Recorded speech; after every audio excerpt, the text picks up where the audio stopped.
Yellowstone es el mayor y más famoso parque nacional de América. Cada año, unos 3 millones de turistas visitan su exuberante naturaleza. Pero bajo sus manantiales termales de agua caliente y frondosos bosques, se oculta un monstruo que la gente desconoce.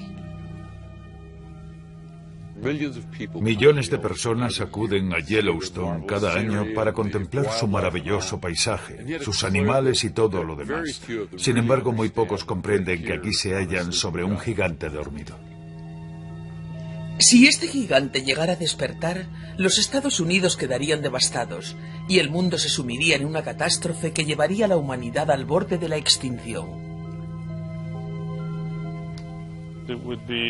Supondría un desastre a una escala que ni alcanzamos a imaginar. Sería una catástrofe absoluta para Norteamérica, y lo malo es que sabemos muy poco sobre estos fenómenos.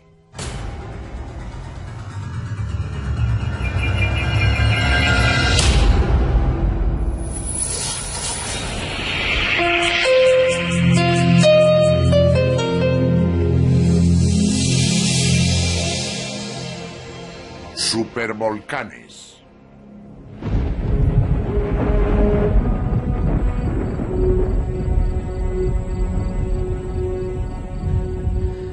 En 1971 llovió de forma torrencial en gran parte del este de Nebraska.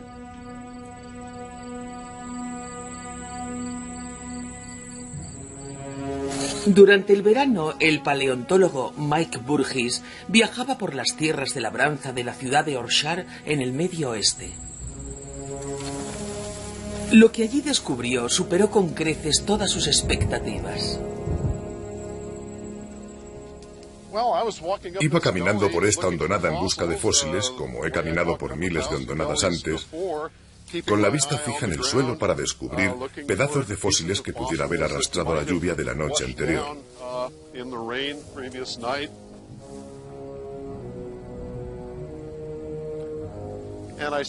Cuando trepé hasta la parte superior, vi algo que me dejó atónito por completo, algo que ningún paleontólogo había visto jamás. Era la visión de un repentino desastre prehistórico. Las excavaciones de Burgess sacaron a la luz los huesos de 200 rinocerontes fosilizados, junto con los esqueletos prehistóricos de camellos, lagartos, caballos y tortugas. Su examen determinó que todos habían muerto de forma brusca hace 10 millones de años. De pronto, caí en la cuenta de que aquel era el escenario de una catástrofe masiva de un tipo que nunca había encontrado antes.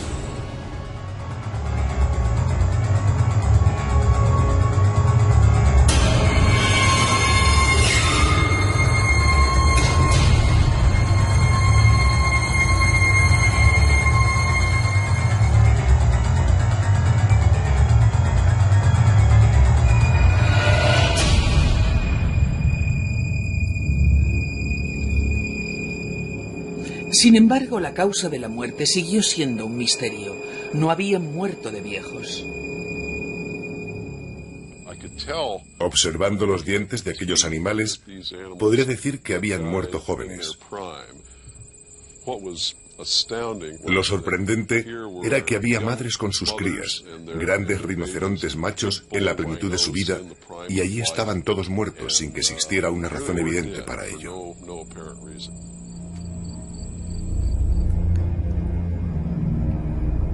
La muerte había sorprendido de repente a los animales de Orchard.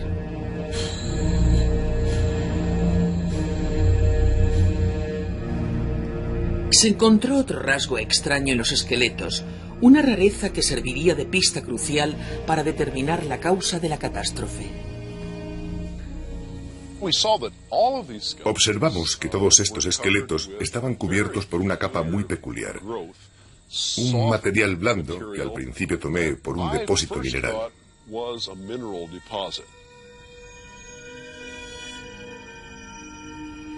Luego nos dimos cuenta de que era orgánico.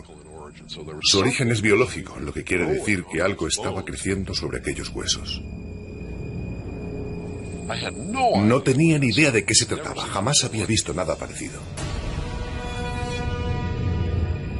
Enviaron una muestra de los huesos al paleontólogo Carl Reinhardt.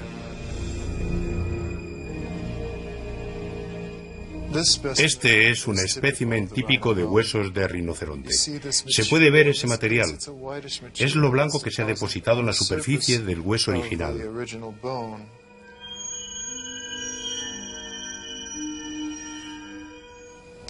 Esto me resultaba extraño, pero cuando me remonté a otras de mis experiencias, me di cuenta de que se parecía a algo conocido por los veterinarios, una dolencia llamada enfermedad de Marie. La enfermedad de Marie es síntoma de una mortal enfermedad pulmonar. Todos los animales de Yorkshire parecían estar infectados. Una de las pistas fue que lo padecían todos los animales. Fue muy importante comprender que para que todos los animales mostraran esa enfermedad, debía de haberse tratado de un problema universal. Los científicos descubrieron que el problema eran las cenizas. Hacía 10 millones de años que murieron asfixiados por las cenizas. Pudo ser como una neumonía, cuando los pulmones se llenan de fluidos, solo que esta vez el fluido debía ser sangre. La ceniza es muy cortante. Habría esquirlas microscópicas de ceniza atacando el tejido pulmonar y provocarían una hemorragia. Imagino a esos animales tambaleándose entre las densas cenizas, escupiendo sangre por la boca hasta que poco a poco iban muriendo de la forma más terrible.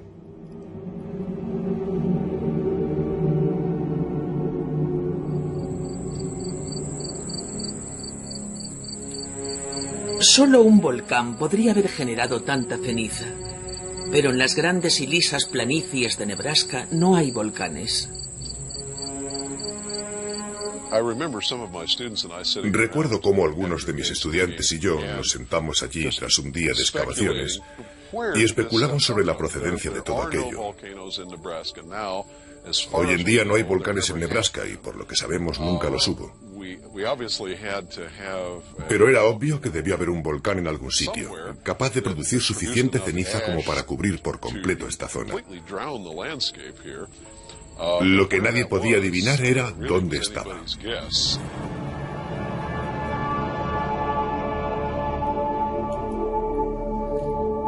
Un geólogo de Idaho descubrió que se había producido una erupción volcánica que coincidía con el desastre de Yorkshire 10 millones de años atrás, pero su origen estaba al otro extremo de Norteamérica.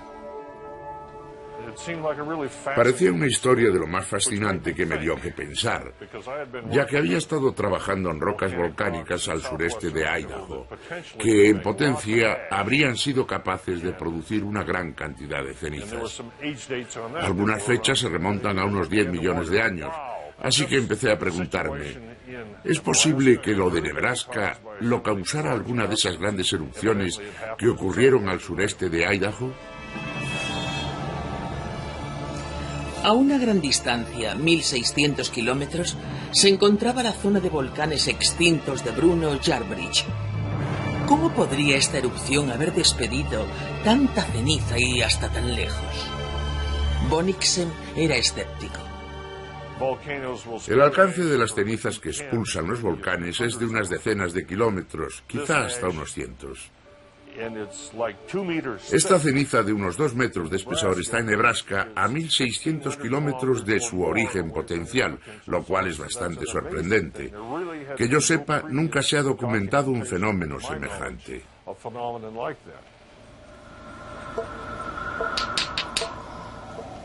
A pesar de sus dudas, Bonnicksen decidió comparar la composición química de las cenizas de ambos lugares. Analizó muestras tanto de Bruno Yarbridge como de Yorkshire y trazó su composición mineral en un gráfico en busca de similitudes. Si tienes un grupo de rocas muy parecidas a otras, deben pertenecer a un lugar que no esté muy distante. Realizamos el análisis de las muestras de Yorkshire y pensé que podría intentarlo de nuevo para ver qué parecido tenían entre ellas.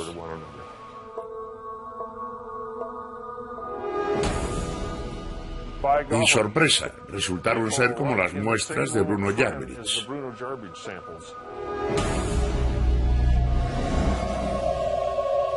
La corazonada de Bonniksen resultó ser correcta.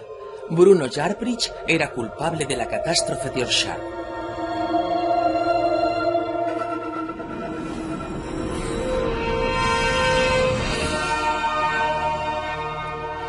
Una erupción que cubrió la mitad de Norteamérica con 2 metros de cenizas sería cientos de veces más potente que la de cualquier volcán normal.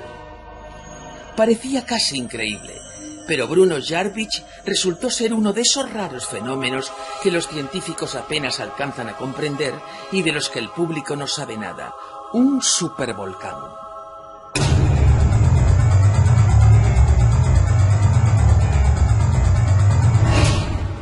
Los supervolcanes son erupciones y explosiones de proporciones catastróficas.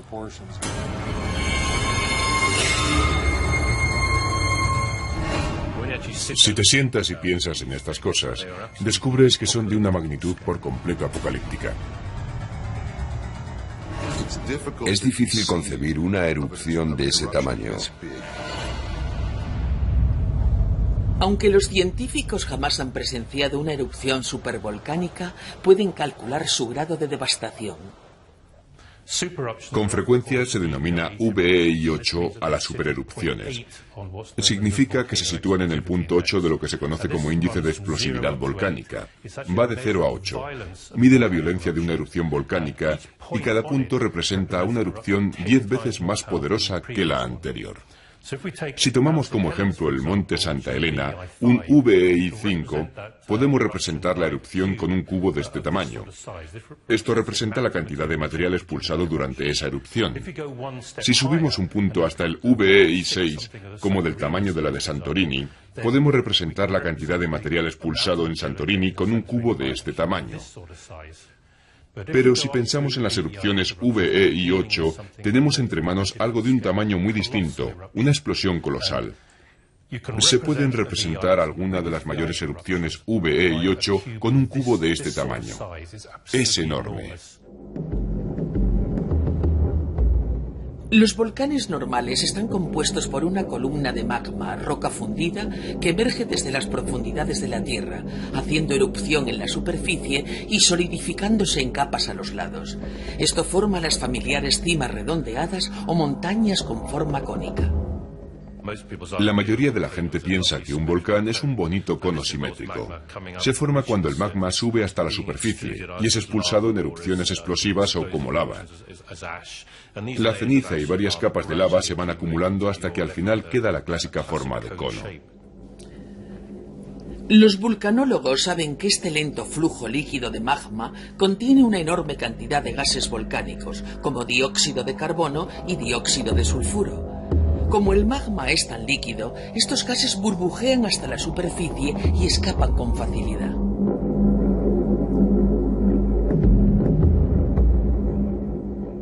Existen miles de volcanes normales por todo el mundo y cada año entran en erupción unos 50. Pero los supervolcanes son algo muy distinto. En primer lugar, su aspecto es diferente. En vez de ser montañas volcánicas, los supervolcanes forman depresiones en el suelo. Aunque jamás se ha presenciado la erupción de un supervolcán, los científicos han reconstruido cómo se forman gracias al estudio de las rocas que los rodean. Al igual que los volcanes normales, se originan cuando una columna de magma se abre paso desde las profundidades de la Tierra. Bajo ciertas condiciones, el magma, en vez de llegar a la superficie, se acumula y funde la corteza terrestre, convirtiendo la propia roca en un magma más denso. Los científicos no saben por qué, pero en el caso de los supervolcanes siempre se acaba formando un inmenso depósito de roca fundida. Allí el magma es tan denso y viscoso que atrapa los gases volcánicos, alcanzando una presión colosal durante miles de años.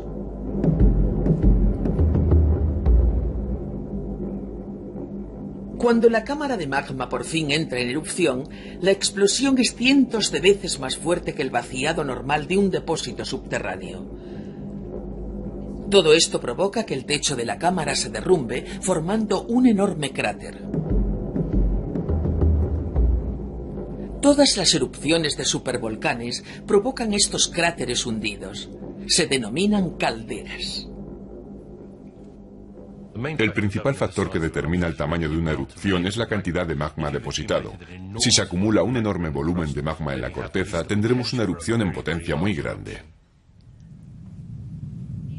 Hay muy pocos lugares que reúnan las condiciones geológicas exactas para crear una enorme cámara de magma, por lo que solo existe un puñado de supervolcanes en todo el mundo.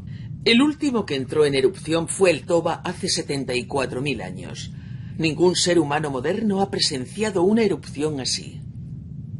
Ni siquiera estamos seguros de dónde están todos los supervolcanes. Estamos en el Parque Nacional de Yellowstone, en Norteamérica.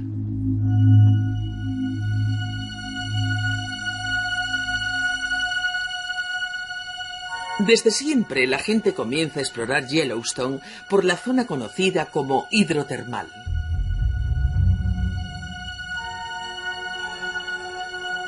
Se suponía que estas fuentes termales y los géiseres no entrañaban peligro alguno.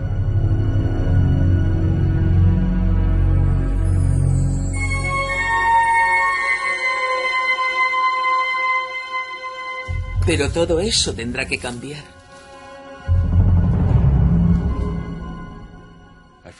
La primera vez que vine a Yellowstone fue a mediados de los 60 para participar en un importante estudio sobre la geología del Parque Nacional.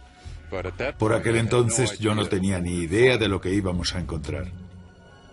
Cuando el geólogo Bob Christiansen comenzó a examinar por primera vez las rocas de Yellowstone, apreció que muchas de ellas estaban formadas por ceniza compactada. Sin embargo, no encontró ningún volcán exterior ni cráter o caldera. No había ninguna depresión reveladora. Nos dimos cuenta de que Yellowstone había sido un antiguo sistema volcánico. Sospechábamos que hubo una caldera volcánica, pero no sabíamos dónde ni qué dimensiones exactas tendría. Mientras inspeccionaban todo el parque en busca de la caldera volcánica, Christiansen comenzó a preguntarse si no estarían en un error. Entonces tuvo un golpe de suerte. La NASA decidió examinar Yellowstone desde el aire. La agencia espacial había diseñado un equipo de fotografía infrarroja para la Luna y quería probarlo en la Tierra.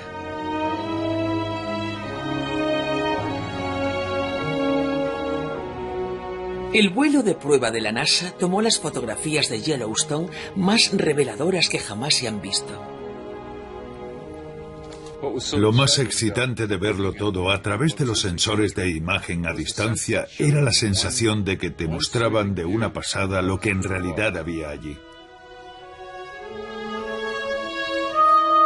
Christiansen no había podido distinguir la antigua caldera desde el suelo porque era demasiado grande. Abarcaba casi todo el Parque Nacional. Era una falla enorme, con 70 kilómetros de largo y 30 de ancho. Debió ser un supervolcán descomunal, con seguridad uno de los más grandes descubiertos en toda la Tierra.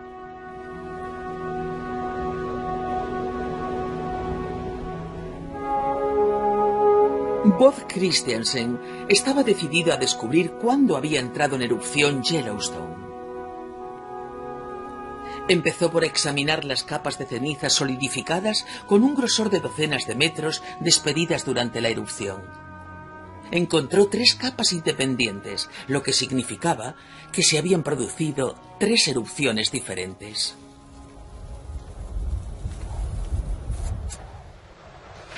Cuando Christiansen y su equipo fecharon las cenizas de Yellowstone, se encontraron con algo inesperado. La caldera más antigua se había formado gracias a una tremenda erupción hace 2 millones de años. La segunda erupción se produjo hace 1.200.000 años, y al fechar la tercera y más reciente, descubrieron que se había producido hacía tan solo 600.000 años. Las erupciones se espaciaban de forma regular. Sorprendidos, nos dimos cuenta de que existía un ciclo de formación de calderas y que estas enormes erupciones volcánicas se producían más o menos cada 600.000 años.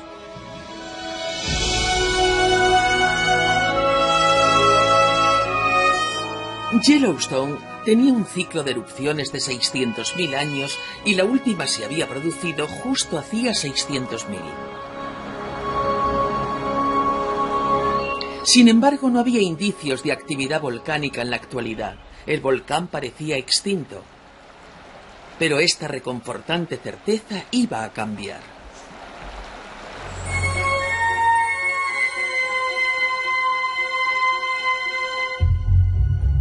Había otro geólogo fascinado por la historia volcánica de Yellowstone.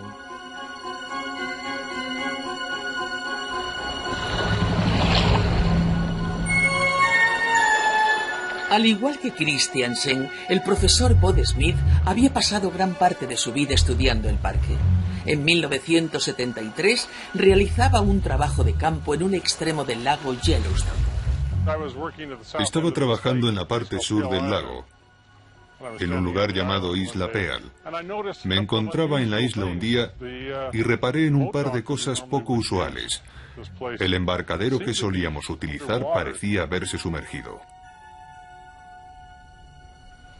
Esa tarde, mientras observaba la extensión sur del lago, pude ver que el agua estaba inundando los árboles. Me fijé en esos árboles y vi que el agua había subido un poco de nivel, con una altura de quizás unos 30 centímetros. Me pareció muy extraño, porque en ningún otro sitio había cambiado el nivel del lago. ¿Qué significaba? No lo sabíamos.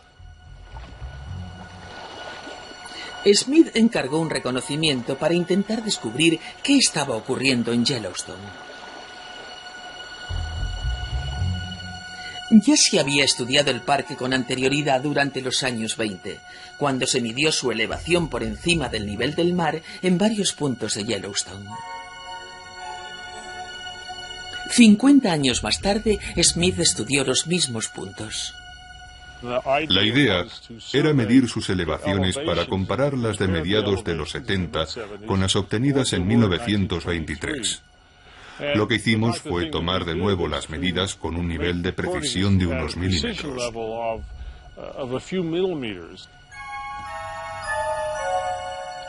Los dos juegos de cifras deberían haber sido similares, pero según el equipo de investigación, se iba desplazando por el parque. Notaron algo inesperado. El suelo parecía estar elevándose. El investigador dijo que algo estaba mal, pero que no era culpa suya, así que debía ser otra cosa. Volvimos a tomar las medidas con mucho cuidado y la conclusión a la que llegamos me dejó atónito. La caldera se había levantado hasta aquel momento 740 milímetros en su parte central.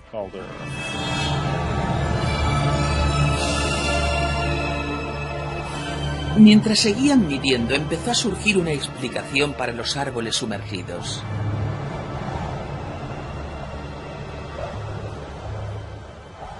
El suelo de la parte norte de Yellowstone se estaba abultando, inclinando el resto del parque hacia abajo. Se estaba levantando sobre la parte firme del lago, inundando con agua los árboles de la orilla.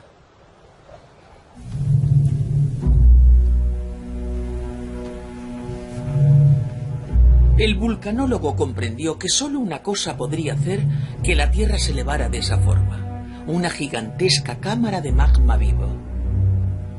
El supervolcán de Yellowstone estaba activo, y si los cálculos de su ciclo eran correctos, la siguiente erupción ya iba con retraso. Esto nos produjo un auténtico escalofrío, ya que nos encontrábamos en ese ciclo de 600.000 años, y la última erupción se había producido justo hacia ese tiempo. Quería decírselo a la gente, es decir, teníamos entre las manos una bomba. Los científicos habían descubierto el mayor sistema volcánico independiente y activo del mundo. Había muchas preguntas que necesitaban respuesta. ¿Qué dimensiones tenía la cámara de magma subterránea? ¿Qué alcance tendrían los efectos de una erupción? Y lo más importante, ¿cuándo iba a ocurrir?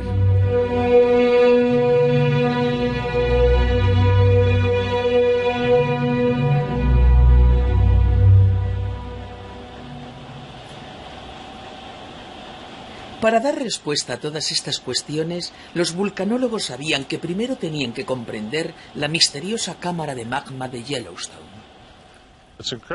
Es de una importancia crucial comprender qué está ocurriendo dentro de la cámara de magma, ya que esa presión, el calor y el fluido son lo que dispara la erupción final. Es como estudiar el mecanismo que dispara una bala. Llegar a comprender qué ocurría en la cámara de magma sería difícil. Smith y su equipo debían descubrir las dimensiones de algo oculto a 8 kilómetros de profundidad. Empezaron a reunir información gracias a una ingeniosa fuente, los terremotos. Aquí tenemos un sismómetro. Es el extremo funcional de un sismógrafo, el dispositivo que se utiliza para registrar terremotos. Es muy sensible, capaz de registrar los terremotos más pequeños de Yellowstone, además de captar otros de moderados a grandes en todo el mundo. Es parte del sistema de 22 estaciones sismográficas de control repartidas por Yellowstone. Todos los datos se envían a las instalaciones centrales de la Universidad de Utah. Al igual que muchas otras áreas termales, Yellowstone experimenta cientos de pequeños temblores cada año.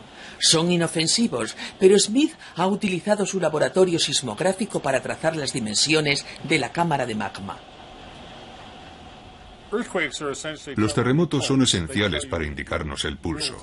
Nos dicen el ritmo real al que se va deformando la caldera y cómo se van fracturando las fallas.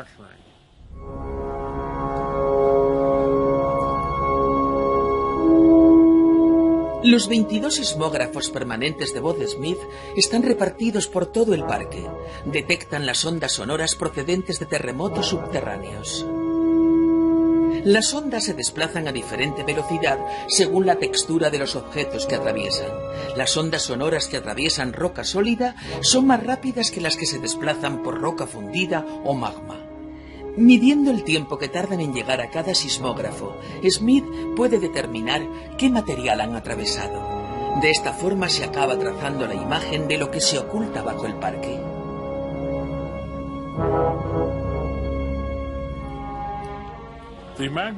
La cámara de magma que encontramos se extiende por debajo de casi toda la caldera.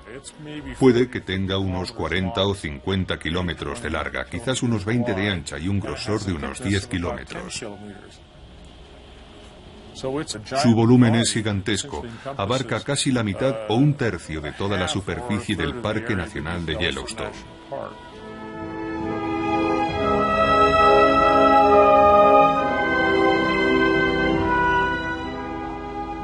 La cámara de magma era enorme. Si entrara en erupción sería devastadora. Para descubrir hasta qué punto llegaría la destrucción, los científicos tenían que conocer la fuerza de la erupción. Las pistas las hallarían en un volcán mucho más pequeño situado al otro extremo del mundo.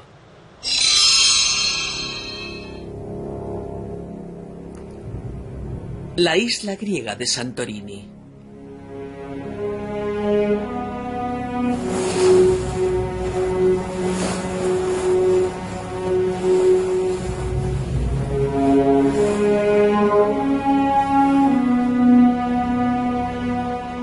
La erupción se produjo hace 3.500 años, y aunque no alcanzó la escala VEI8, sí poseía una pequeña cámara de magma. El profesor Steve Spark ha pasado gran parte de su vida profesional estudiando Santorini. La primera vez que vine a Santorini y empecé a estudiar los depósitos de piedra pómez de las erupciones que formaron la caldera, hallé pruebas de un cambio radical en la fuerza y la violencia de la erupción.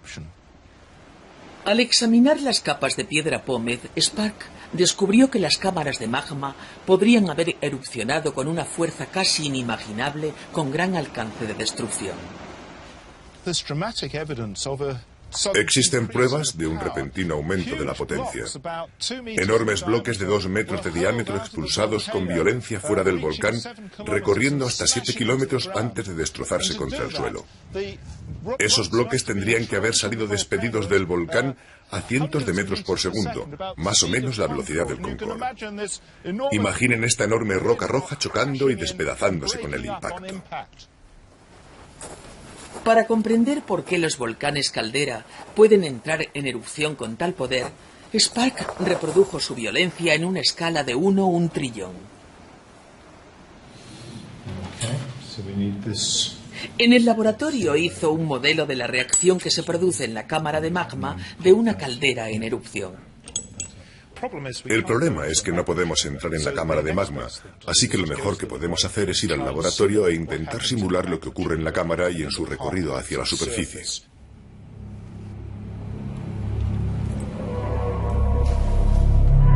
Sparks pensaba que al escapar, el gas volcánico atrapado en la cámara podría ser el responsable de la violencia de las erupciones. Dentro de un frasco de cristal, la cámara de magma vertió una mezcla de resina de pino y acetona.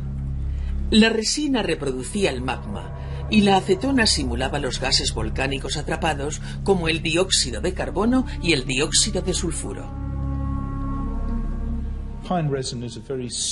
La resina de pino es un material muy denso y pegajoso, por lo que tiene algunas de las propiedades del magma. Así que pensamos que si podíamos encontrar un gas que disolviera la resina de pino, como la acetona, podríamos conseguir un sistema en el laboratorio que representara un caso natural.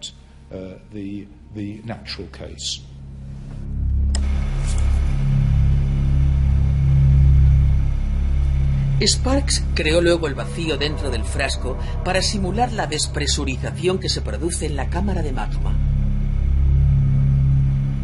Cuando un supervolcán entra en erupción, el gas volcánico disuelto se puede expandir.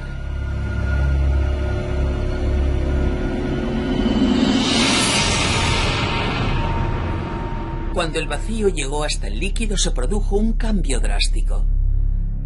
La acetona disuelta se convirtió de repente en gas.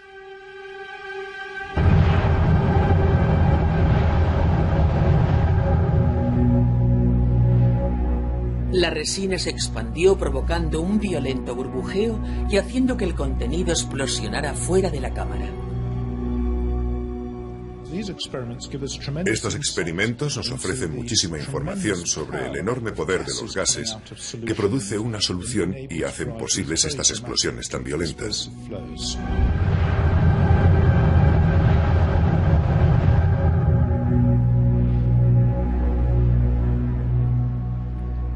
A diferencia de los supervolcanes, los volcanes normales no poseen este gran depósito de magma, y los gases volcánicos atrapados no tienen la potencia necesaria para provocar erupciones tan fuertes.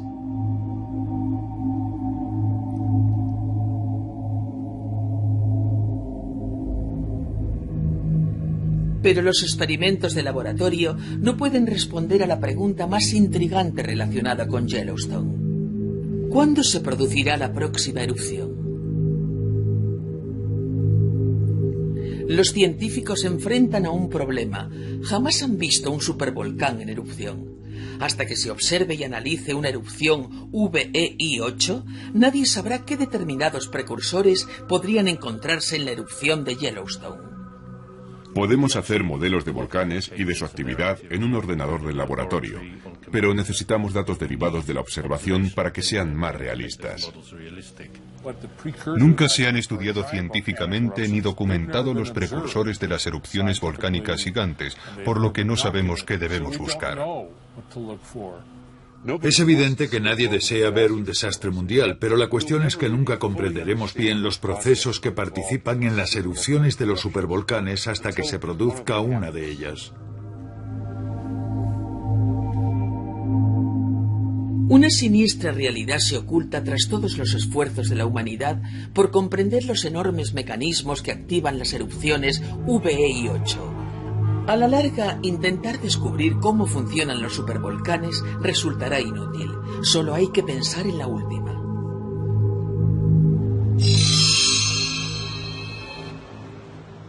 Hace 74.000 años, un supervolcán entró en erupción aquí, en Sumatra. Debió producir el estruendo más ensordecedor que jamás haya escuchado el ser humano. Debió despedir grandes nubes de ceniza que se extendieron por todo el mundo.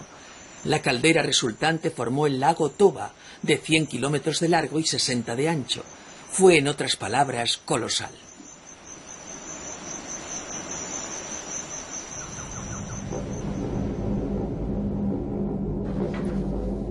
Los científicos solo están empezando a comprender los efectos de tal cantidad de ceniza sobre el clima del planeta. Este es el depósito de núcleos oceánicos de la Universidad de Columbia, en América. Contiene miles de muestras de fondos marinos de todo el mundo, una mirilla histórica que permite a los científicos como Michael Rampino echar un vistazo a la historia volcánica.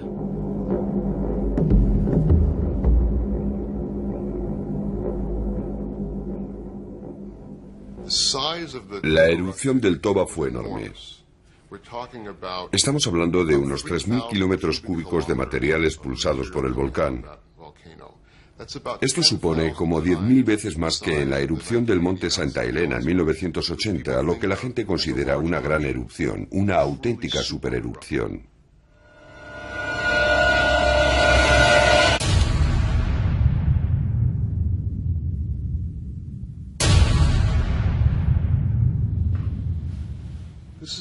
Esta es la perforación de un núcleo oceánico procedente de la parte central del Océano Índico. Se halla a unos 2.500 kilómetros del volcán Toba, pero aquí tenemos 35 centímetros de ceniza depositada tras la erupción del Toba. Esto demuestra que esa fue una erupción supervolcánica, que fue muchísimo más grande que cualquier otra erupción volcánica que se aprecie en los registros geológicos. El análisis químico de la ceniza indica que esta erupción era rica en azufre, liberando a la estratosfera una gran cantidad de dióxido de azufre y otros gases que se transformarían en aerosoles de ácido sulfúrico y afectarían al clima de la Tierra durante años. Hace ya mucho tiempo que los científicos saben que las cenizas volcánicas pueden afectar al clima del planeta.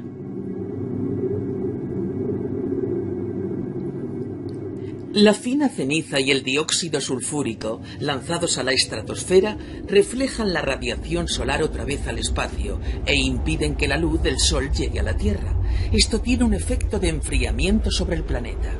Al año siguiente de la erupción en 1991 del monte Pinatubo, por ejemplo, la temperatura media del planeta descendió medio grado centígrado.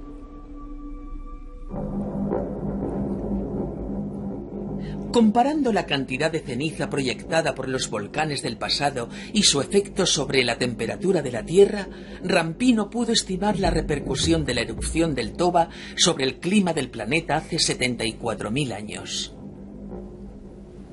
Estoy trazando un sencillo gráfico en el que a un lado está el azufre liberado en millones de toneladas por las erupciones volcánicas y en el otro está el enfriamiento en grados centígrados que observamos tras estas erupciones.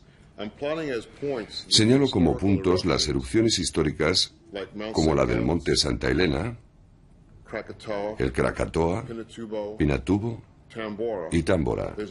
Existe una clara relación entre el azufre liberado a la atmósfera y el enfriamiento.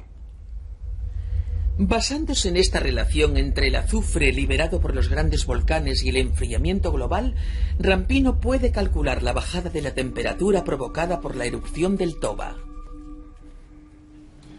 Podemos ver que este tipo de gráfico predice que la erupción del Toba fue tan grande que el cambio de temperatura posterior pudo haber sido una bajada de unos 5 grados centígrados.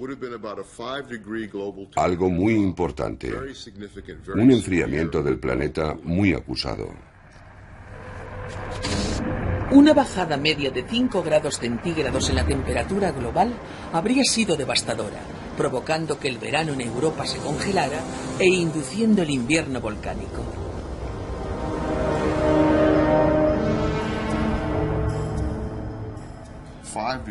Cinco grados globales se traducirían en 15 grados más o menos de enfriamiento en verano en latitudes altas. Los efectos sobre la agricultura, sobre el crecimiento de las plantas y la vida en los océanos serían catastróficos.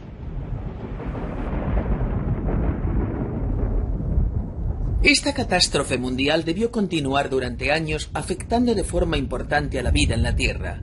Pero, ¿qué repercusión tuvo sobre los seres humanos? La respuesta podría hallarse enterrada no solo en las rocas antiguas, sino también dentro de todos nosotros.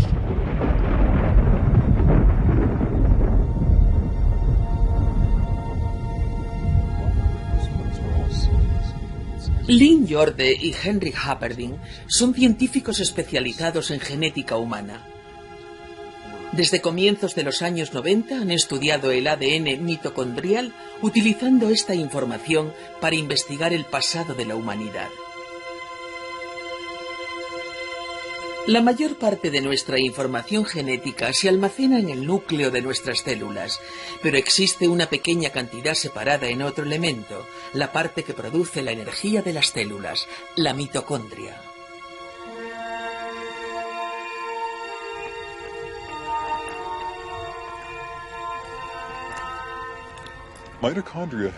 Las mitocondrias tienen sus propios genes.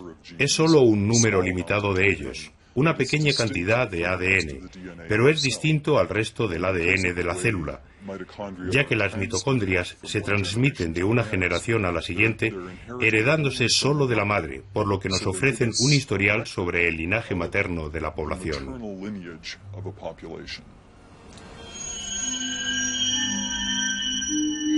Solo se hereda el ADN mitocondrial de la madre. Todas las mutaciones pasan de madre a hijo, generación tras generación, a un ritmo regular. Al cabo del tiempo, todas estas mutaciones se acumulan en una población. Cada acontecimiento de nuestro pasado, cada hecho fundamental, un aumento de población, un descenso de ella o el intercambio de personas de una población a otra, cambian la composición del ADN mitocondrial, de forma que poseemos un registro de nuestro pasado escrito en nuestros genes mitocondriales.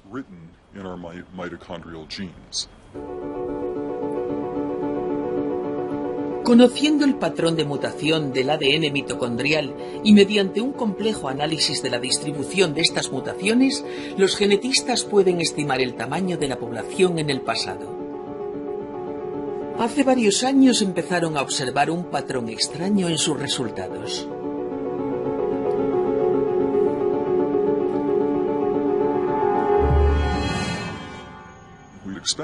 Esperábamos encontrar un patrón que se ajustara a un tamaño de población bastante constante. En vez de ello, vimos algo que acababa de forma tajante con esas expectativas. Hallamos un patrón que coincidía mucho más con una drástica reducción del tamaño de la población en algún punto de nuestro pasado.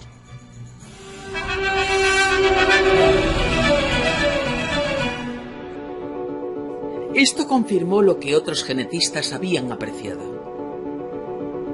Dado el tiempo que los seres humanos llevan existiendo, debería existir una amplia gama de variación genética, pero el ADN de las personas de todo el mundo es en extremo parecido. ¿Qué podría haber provocado algo así? La respuesta es una reducción drástica de la población en algún punto del pasado. Un estrechamiento.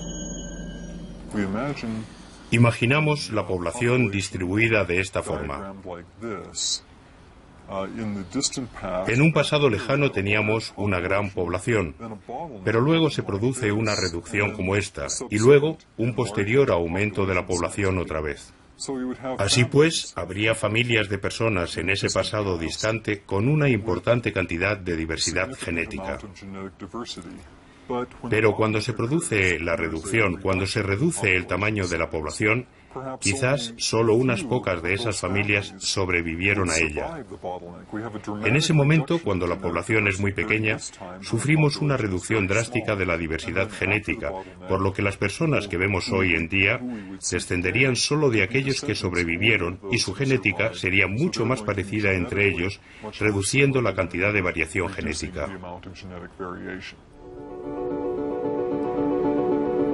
El ADN humano es tan parecido que los científicos concluyeron que la reducción de la población había sido catastrófica.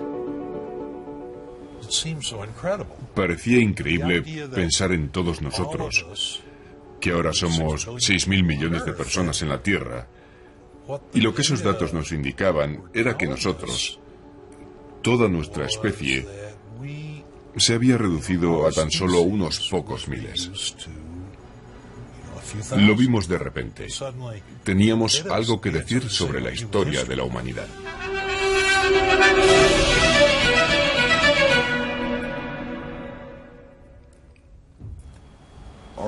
En un momento del tiempo, nuestra población pudo haberse encontrado en una situación precaria, en la que solo unos cuantos miles de nosotros siguieran vivos en toda la faz de la Tierra.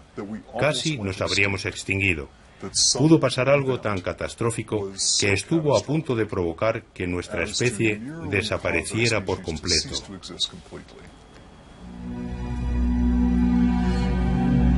Es una revelación asombrosa, pero la clave era descubrir cuándo había ocurrido. Como el ADN mitocondrial muta según un patrón regular, los científicos pensaron que podían precisar la fecha de la reducción. Las mutaciones de las mitocondrias tienen lugar con regularidad temporal, por lo que el número de mutaciones nos ofrece un marco temporal que podemos usar para aproximar la fecha del acontecimiento. En el caso de la reducción de población, pensamos que podría haberse producido entre 70 y 80.000 años atrás, con un margen de error de algunos miles de años. Así pues, la verdadera cuestión es ¿qué podría haber causado semejante reducción? Una tan extrema que provocara que la población humana descendiera hasta 5 o 10.000 sujetos.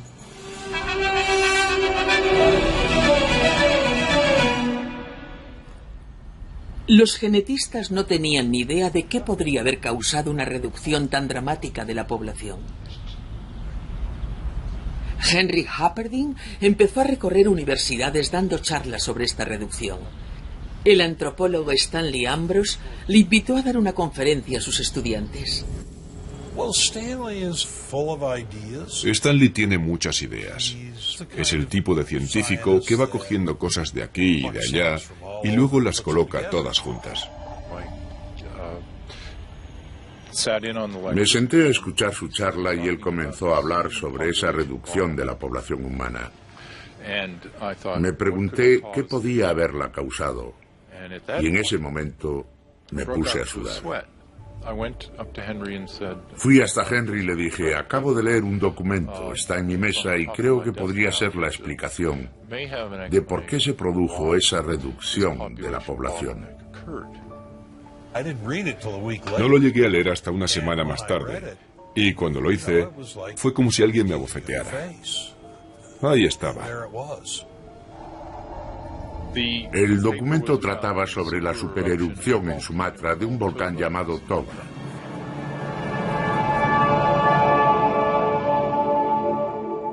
Este equipo de científicos piensa que la reducción se produjo entre 70 y 80.000 años atrás, aunque todavía es una cifra muy polémica. El Toba erupcionó a mitad de ese periodo, hace 74.000 años. Si es cierto que existe una conexión, este estudio tiene terribles implicaciones sobre una futura erupción en Yellowstone. Podría ser de un tamaño y violencia similares al del Toba. Al igual que este volcán, tendría un efecto devastador, no solo en la región circundante, Norteamérica, sino en todo el mundo.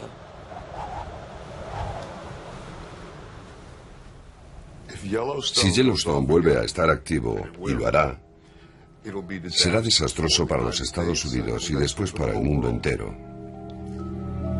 Los vulcanólogos creen que todo comenzará cuando la cámara de magma empiece a ser inestable. Habrá terremotos más grandes, y partes de Yellowstone se levantarán cuando el magma se mueva y se acerque más a la superficie. Puede que un terremoto provoque la ruptura de una capa quebradiza y será como romper la tapa de una olla a presión. Esto generará capas de lava que podrían subir hasta 30, 40 o 50 kilómetros, lanzando a la atmósfera una cantidad insólita de escoria. Este lugar podría desaparecer. Nos incineraríamos de forma instantánea. Un flujo piroclástico cubrirá toda la región, matando quizás a decenas de miles de personas en todos los alrededores.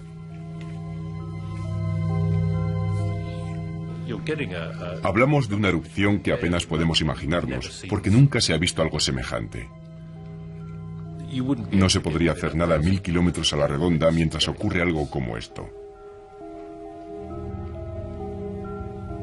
Las cenizas lanzadas a la atmósfera y depositadas en grandes extensiones de los Estados Unidos, sobre todo en las grandes llanuras, tendrían efectos devastadores.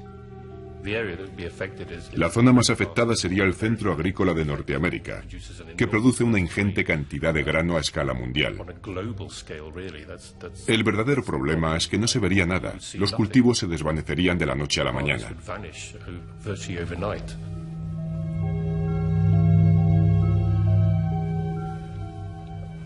Tendría consecuencias para toda la actividad económica básica, dejando aparte los cambios climáticos que podrían generarse.